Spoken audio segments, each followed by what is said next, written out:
Hello Internet, my name is ZmosHD, and welcome. Today we're going to be talking about a video by Ben Shapiro. I'm surprised we haven't covered him much on this channel, but today he's got a video where he's trying to debunk systemic racism. I'm pretty sure that speaks for itself. Let's just hop right in.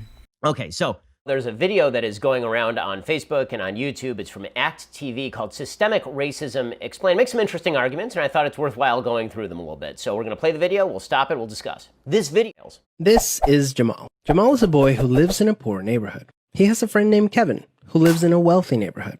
All of Jamal's neighbors are African American, and all of Kevin's neighbors are white. Because Jamal's school district is mostly funded by property taxes, his school is not very well funded. His classrooms are overcrowded, his teachers are underpaid, and he doesn't have access to high-quality tutors or extracurricular activities. Kevin's school district is also funded by property taxes, so his school is very well funded. His classrooms are never crowded, his teachers are very well paid, and he has access to high-quality tutors and lots of extracurricular activities. So let's talk for a second about school policy.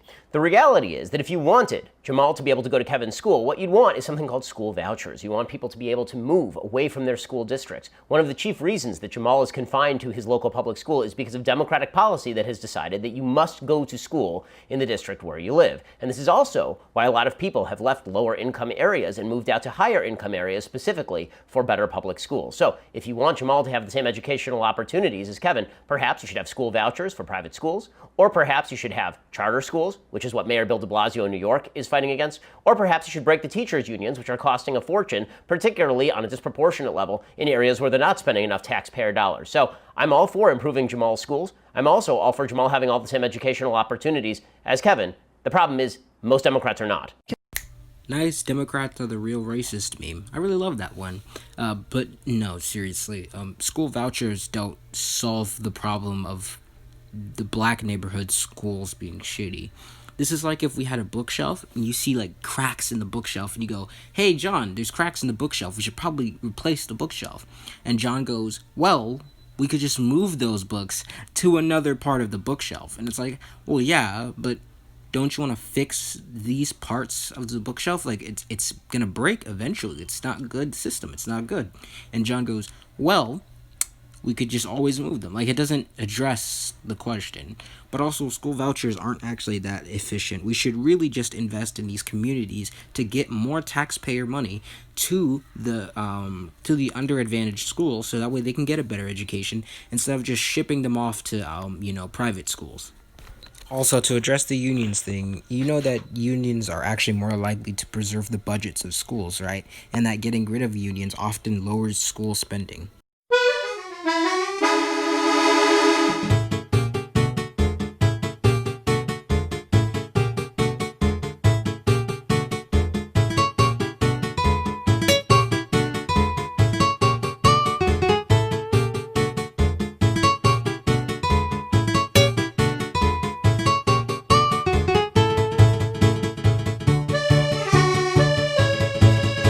Kevin and Jamal live only a few streets away from each other. So how come they're growing up in such different worlds with such different opportunities for success? The answer has to do with America's history of systemic racism. To understand it better, let's look at what life was like for Kevin and Jamal's grandparents. In order to understand what's going to happen in this video, you have to understand how systemic racism is being defined. Systemic racism is a really amorphous term. It could mean many things. It could mean that the institutions of today are racist, in which case everyone would oppose them. Or it could mean that all inequality is explainable by racism, which of course is not sustainable. It's not a good argument. The argument that this video is going to try to make is that all of history has meaning. And that is true. History does have consequences for today. The problem is, as we'll see, the video tries to explain all inequality with reliance on history and no inequality with response to exacerbating levels of income inequality, exacerbating levels of single motherhood, personal decision-making, or any of the other variables that could come into creating the gaps we see today. Alright, so let's discuss systemic racism. Systemic racism is a system in which disproportionately affects certain racial groups, for example, black people, in most likely negative ways that sometimes don't even have to have racist actors in them to work. After the Civil War, many government agencies started to draw maps dividing cities into sections that were either desirable or undesirable for investment. This practice was called redlining, and it usually blocked off entire black neighborhoods from access to private and public investment. Banks and insurance companies used these maps for decades to deny black people loans and other services based purely on race. Historically speaking, owning a home and getting a college education is the easiest way for an American family to build wealth. But when Jamal's grandparents wanted to buy a house, the banks refused because they lived in a neighborhood that was redlined. So Jamal's grandparents were not able to buy a home, and because colleges could prevent them from attending through legal segregation, their options for higher education were really scarce. So let's talk about redlining. Redlining became illegal in the United States as early as 1968. The Equal Credit Opportunity Act was followed by the Home Mortgage Disclosure Act of 1975, which was a predecessor to the Community Reinvestment Act, both of which were an attempt to ensure that people who are living in low-income minority neighborhoods could actually get loans. And these things were very effective. In 1992, researchers at the Federal Reserve Bank of Boston tried to look at the data. They collected information on some 30 variables related to lending decisions. They found that virtually all of the difference between minority and non-minority denial rates was explained by those variables. A reanalysis of that information found that black-owned banks were actually lending to white-owned businesses at higher rates than they were lending to black-owned businesses. Furthermore, if it seemed that banks were discriminating against black borrowers on the basis of they needed to have higher credit qualifications, what you would see is lower default rates from black clients of banks, from people who are borrowing money from banks in the black community. There are zero studies that show any of this. So the bottom line is this. Redlining was an evil and awful policy. It was made illegal in the 1960s. By the 1980s, the banks were not lending at disproportionate rates. In fact, if you look at among different communities, as Thomas Sowell has pointed out, Asian Americans get loans more easily than white Americans. That does not mean the banks are being racist toward white Americans on behalf of Asian Americans. First of all, more recent data shows that blacks and Hispanics are being discriminated against when it comes to business financing. Even back in the 1990s, Asians were being discriminated against and were less likely to get loans, even when controlling for socioeconomic factors, than whites were. So yeah, there was still discrimination after these laws were put in place. The main issue is that black people can't build up generational wealth without first having wealth. So having black-owned businesses that are in the community, that are safe to work at, that are safe and don't have crime in them, are really hard to create when, black people are systemically being denied loans based on nothing but race, pretty much. Now, since we're talking about generational wealth, I thought I'd bring up this study that studied the effects of discrimination all the way from the 1970s to 2016, which found that while outright discrimination, like saying, no, you can't come and rent this or buy this house to black people, went away, discrimination when it came to actually giving out loans and having lower mortgages were still pretty high relative to the times.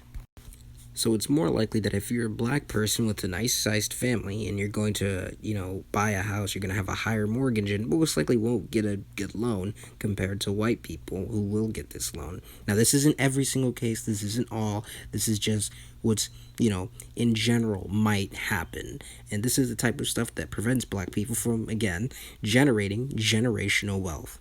When it comes to college education, it is also worth noting that, yes, there were many universities that were segregated. There were many universities that did not allow black people to attend. Since the 1970s, the most prominent measure that has been used in order to admit black students to major universities across the country has been affirmative action, which actively discriminates against people who are not black in favor of black applicants, specifically by ensuring that black applicants don't have to have the same test scores or GPAs in order to get into those same schools. So not only has policy been corrected, it's been overcorrected in these areas. So I've already got a video on affirmative action. That's a funny thumbnail. But no, seriously, let's get into this. Now, oftentimes when people complain about affirmative action, what they're really getting at is the idea that, the people who are getting the jobs are undeserving, that they'll do a bad job at it, that they're wasting the time of people who can actually get that job and be good at it. The problem is that when people go into these affirmative action programs, they actually excel at it. They're pretty good at their job or going to college and doing their schoolwork and whatnot. Even still, with all that overcorrecting, blacks are still underrepresented. Now, this isn't because blacks are all stupid or all make dumb choices, but it has to do with the fact that, they don't really come from high quality schools, that, they have certain other obstacles in their way that makes it harder to end up in the top colleges and college in general. Kevin's grandparents, on the other hand, got a low-interest loan to buy their first house and got accepted into a handful of top universities, which traditionally only accepted white students. This opened up a wealth of opportunities that they were able to pass on to their kids and grandkids. The basic assumption of this video is that if your grandparents are rich in the United States, this means that you are rich in the United States. And that if your grandparents are poor in the United States, that means that you are poor in the United States. This is factually untrue. The reality is that income changes over time, that there are an enormous number of people in the United States by percentage who are able to rise from poor to middle class and their children from middle class to wealthy. The biggest problem that we have in the United States right now is not a historic wealth gap. The biggest problem we have is an income gap in the United States. And there's some fascinating statistics surrounding this. There was a Harvard study recently that showed that black males who are growing up in the same household incomes as white males were actually underperforming their white male counterparts, even in high-income neighborhoods. You would think that all of this might imply racism, except for one inconvenient fact in the study. Black women who are growing up in the same high-income neighborhoods as white women growing up in the same high-income neighborhoods, black women were performing at exactly the same or higher rates than white women in those neighborhoods, which would suggest that there are other factors at play other than simple racism. Firstly, the data does show actually that, black men are discriminated more against when it comes to economic opportunities, such as in the job market and in schooling and whatever. However, those same authors of that other study actually released a recent study where they attributed most of the white black male economic gap to things like white racial bias and not having fathers in the home. So I guess, you could say it's choice, or you could say it's the large amount of bias against black men. I'd probably lean more towards the bias, though, as that one's probably been more quantified. And also the black fatherless rate probably has something to do with economics, considering the fact that two-parent households make more money than one-parent households. Furthermore, the basic idea that most wealth in the United States is inherited and that millionaires are really only millionaires because their parents were millionaires, that really isn't true either. The vast majority of millionaires and billionaires are people whose parents were not millionaires and billionaires. Chris Hogan, who's a black financial expert, he did a survey of 10,000 people, and what he found was that of those 10,000 people, 74% of millennials believed millionaires inherited their money, 52% of baby boomers did, but only 21% of millionaires received any inheritance at all. Just 16% inherited more than $100,000. Only 3% received an inheritance at or above $1 million. In reality, the best path toward wealth in this country is income mobility, not inherited wealth. First of all, Ben, why are we pivoting to millionaires? Millionaires who make up less than 6% of our population. Secondly, the issue is blacks have less economic mobility than whites do. And even if they did, whites still hold nearly 10 times more wealth than black people do. So the proportions are completely off. Black people having more mobility wouldn't account for the fact that they have less money overall. Opened up a wealth of opportunities that they were able to pass on to their kids and grandkids. Even as late as the 1980s, an investigation into the Atlanta real estate market showed that banks were more willing to lend to low-income white families than to middle or upper-income African-American families. As a result, today, for every $100 of wealth held by a white family, black families have $5.04. A 2017 study confirms that redlining is still affecting home values in major cities like Chicago today. This explains how Kevin and Jamal inherited vastly different circumstances. As it turns out, there are some complicating factors that don't get cited in this video with regard to this data. The Federal Reserve Board economists tried to explain that this data did not take account of differences that were not income-based, things like liabilities, employment history, credit record, and other relevant variables that should have been considered. It should not be particularly surprising that discrimination in the past has impact on the actual income of people who are living in the areas that were denied loans. That shouldn't be a major surprise. But that is not the only disparity, obviously. That New York Times piece they are citing says, quote, they estimate the maps account for 15 to 30% of the overall gaps in segregation and home ownership that they find between the highest risk area and the second highest risk areas. Those were the ones that were being classified. The truth is that when it comes to redlining, you have to look at the gradations as well. There is always going to be a difference in the availability of loans to people who are living in the highest risk areas as opposed to the people who are in the very lowest risk areas. Another factor is that if history does make a difference, then if you are denied loans in a particular area, and if there's less money in those areas, and as crime goes up, and as property taxes kick in, there's not enough money to take, and as schools get worse, obviously that's going to continue to have effect in that particular area. That doesn't mean the same people are living in that area who always lived in that area, or that people who grew up in that area in 1960 necessarily have to live in that area, or that their grandkids have to live in that area in 2020. So notice how Ben just conceded the entire premise of systemic racism, the idea that, historical factors influence current day factors. For example, that, racial segregation has caused negative economic effects in the black community today. And his unironic defense of this, his unironic response is, just move. Oh my God. Like I've said before, white families own more wealth than black families, and if black families don't have the, upward economic mobility to, gain wealth, then they're most likely not going to be able to just move. But okay. Unfortunately, the story doesn't end there. A big part of systemic racism is implicit bias. These are prejudices in society that people are not aware that they have. One of the big problems with implicit bias, it is very, very difficult to quantify, identify, and studies that supposedly determine that your implicit bias results in real-world action are deeply flawed. Implicit bias assessment tests, for example, are so significantly flawed they are virtually unusable. Let's go back to Kevin and Jamal.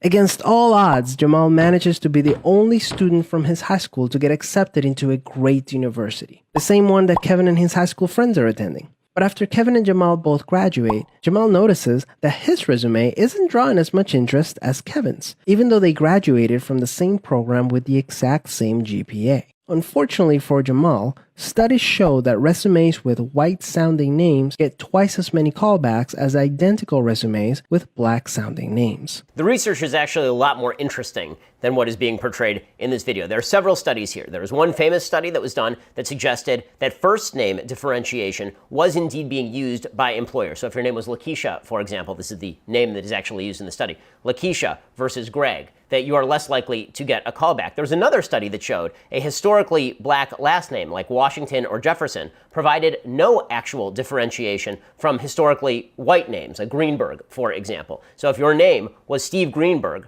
versus Steve Jefferson, you're just as likely to get a callback as Steve Jefferson. What that suggests, and this was confirmed by subsequent studies, is that the actual issue here is a question of class discrimination, not an issue of race discrimination. In other words, the reason that people are discriminating against Lakeisha as opposed to against Steve Johnson or Steve Washington is because people are actually using the first name as a stand-in for social class. They are figuring that if you were named Lakeisha, it's because you probably came from a more impoverished background. Now, this is not restricted to the black community. This happens in the Jewish community as well. If you get an applicant and the applicant's name is Ben, you might treat that applicant different than if that person's name is Ben Yamin. You might treat a Menachem different than you treat a Mike. And that is because you are trying to read into the person your perceptions of culture or perceptions of class, not really perceptions of race. That's really, really important when you look at these particular studies and suggest that racial discrimination rather than class distinctions are at the basis of whatever hiring discrimination is happening here. Ben Shapiro using class reductionism in order to cover for racism and systemic bias in the US, like a good communist would. Suka bled. Fun fact, suka bled actually means bitch fuck. Now let's get to why Ben Shapiro was wrong here. Now, the type of studies that you use to find racial discrimination in job hiring practices are called audit studies. And the particular type of audit studies that Ben Shapiro is criticizing here are either mail-in or online audit studies. These are where you either mail in an application or apply online using your name as a signifier for race. And in these studies, they tend to find that racial discrimination is pretty prevalent. Now, despite the fact that there's a recent meta-analysis which combines online mail-in and in-person audit studies that finds that racial discrimination is still very prevalent when it comes to job hiring practices, I want to hyper-specifically focus on this 2007 in-person audit study. Now, this study did not only find bias within the job hiring system, it also found that when you control for criminal history, white felons are more likely to get callbacks for jobs than black people are with clean records. I'll say that again. White felons were found to be able to get jobs easier than black people with clean records. Ben's source cites the researcher S. Michael Gaddis, who has done a study talking about how certain black names can link to social class. However, that new 2016 study that Ben Shapiro is talking about that used last names to signify race, well, S. Michael Gaddis actually criticized that study, saying that we shouldn't draw any strong conclusions from it. However, S. Michael Gaddis has also done studies where he controls for, socioeconomic status, college education, and whatnot, and has found that blacks still suffer when it comes to, getting actual jobs and even their starting salaries. Implicit bias is one of the reasons why the black unemployment rate is twice the rate of white unemployment. Well, this tends to neglect one key factor. What did you major in? What did you study? It turns out that people who major in education aren't going to do as well as people who major in engineering. According to research from the Center on Education and the Workforce at Georgetown University, this is a quote from PBS, African American college students are more likely to pursue majors that lead to low-paying jobs, setting up many for future debt and underemployment. Over time, these occupational choices contribute to the wealth and opportunity gap between whites and blacks that spans generations. Anthony Carnival, who's the director of the program, he says basically African Americans have been going to the right church but sitting in the wrong pew. In a way, they are using education to climb the social and economic ladder, but they're being steered toward majors that will make them low earners. So, in other words, there are several confounding factors that are not being taken into account in this video. 1, what college did you go to? 2, what did you major in? And 3, what kind of job did you get afterward? Wow, so Ben just doesn't know the difference between unemployment and underemployment. Unemployment is when you don't have a job. Underemployment is when you are qualified for a high-paying job, for example, if you have a degree in electrical engineering and you work as a dishwasher at Denny's or something like that. So, no, this wouldn't contribute to the unemployment rate at all. You can see evidence of systemic racism in every area of life. The disparities in family wealth, incarceration rates, political representation, and education are all examples of systemic racism. Now we reach the crux of the matter. The basic idea here is that any inequality can be chalked up to systemic racism. We are now ghost hunting. Notice, they've said nothing in this video about incarceration. Nothing about incarceration. The simple assumption is that if more black people percentage-wise are arrested than white people, that must be due to systemic racism and not due to the number of crimes being committed by individuals who make a decision to commit a crime. When it comes to representation, the truth is there are many, many black Americans in Congress. We've had a black president of the United States. People choosing to run and people choosing to vote, that is an aspect of American freedom. And when it comes to education, there are plenty of affirmative action programs that exist at virtually every major university. In fact, there are entire university systems like the University of California that have gotten rid of the SAT and the ACT as admissions criteria specifically because they weren't allowing enough minority students to attend. So to attribute all inequality to systemic racism is simply to say that everything you don't like must be due to systemic racism. Unfortunately, the biggest challenge with systemic racism is that there's no single person or entity responsible for it, which makes it very hard to solve. So what can you do? The first thing you can do is work towards becoming more aware of your own implicit biases. We should always, as decent people, be re-examining our own biases and trying to wipe out bad thoughts we may be having about other people. But the idea that something as vague as you had a bad thought about a group is now responsible for the income inequality between black and white is sort of an absurd contention in the absence of any available evidence. But they didn't make that contention, though. You're just straw-manning them. Is nobody seeing this? He's literally just straw-manning the video. What are some prejudices that you might hold that you're not aware of? Second, let's acknowledge that the consequences of slavery and Jim Crow laws are still affecting access to opportunity today. It is certainly plausible that slavery and Jim Crow have affected how people's paths have gone in life and the circumstances of their birth. But the question is, how much? If we are going to change policy, and if we are going to effectuate change, shouldn't we be focused more on what are the bad policies today that specifically are keeping people down, and what behaviors can we change today to make our opportunities better, rather than focusing in on slavery or Jim Crow? The fact is that even if you buy into the entire narrative of systemic racism promoted by this video, it changes nothing, and the video is even acknowledging as much. As a result, we should support systemic changes that create more equal opportunities for everyone. Increasing public school funding and making it independent from property taxes would be a great start, so that poor and wealthy districts can receive equal access to resources. The suggestion that simply pouring money into public schools is somehow going to be the solution has been belied by nearly every independent study ever done of public education.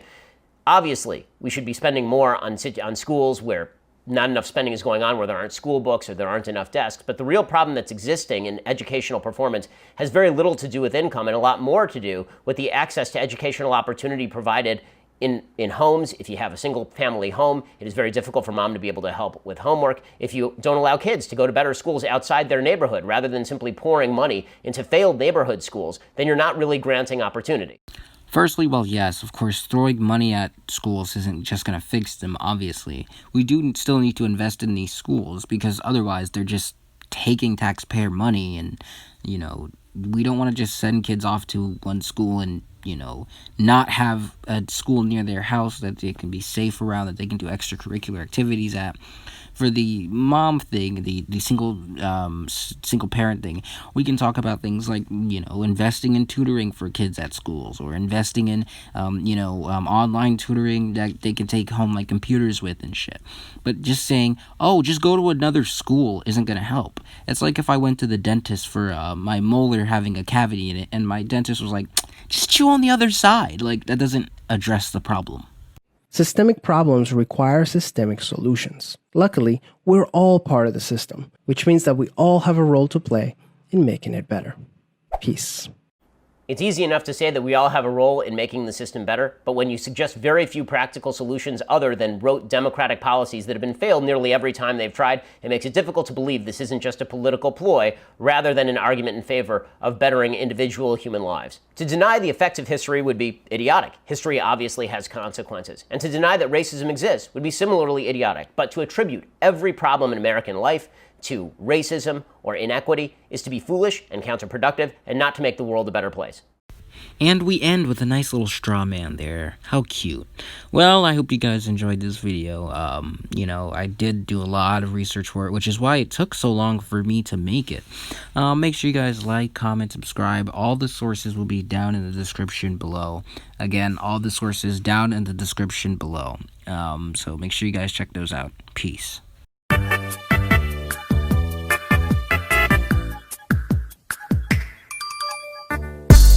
Menachem.